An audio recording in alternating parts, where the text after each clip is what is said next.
யார் சொர்க்கத்தை படைப்பவர், யார் நரகத்தை படைப்பவர்? ஓம் சாந்தி. சிவ தந்தையான ராமர் தான் சொர்க்கத்தை படைக்கின்றார். ராவணனோ நரகத்தை படைக்கின்றார்.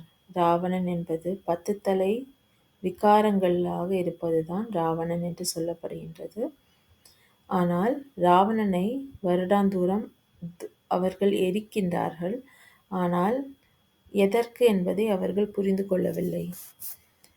10 விகாரங்களான ராவணன்தான் நரகத்தை உருவாக்கி விட்டார்.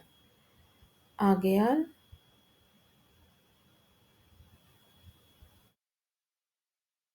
அவர்கள் ராவணனை எரிக்கின்றார்கள்.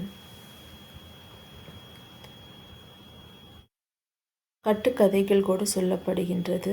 அதாவது ராமனின் சீதையை ராவணன் பற்றி கொண்டு சென்று விட்டான் என்று. அதை இப்பொழுது நாம் புரிந்து கொண்டிருக்கின்றோம். அதாவது ராமர் சீதையை காப்பாற்றுகின்றார்.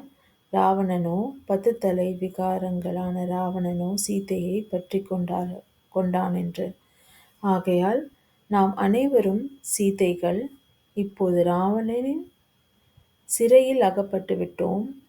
ராமன் ஆகிய தந்தை சிவபாபா தான் நம் அனைவரையும் காப்பாற்றுகின்றார் மற்றும் மேலும் சொர்க்கத்தை படைக்கின்றார். நம்மை சொர்க்கவாசிகளாக ஆக்குகின்றார். ஓம் சாந்தி.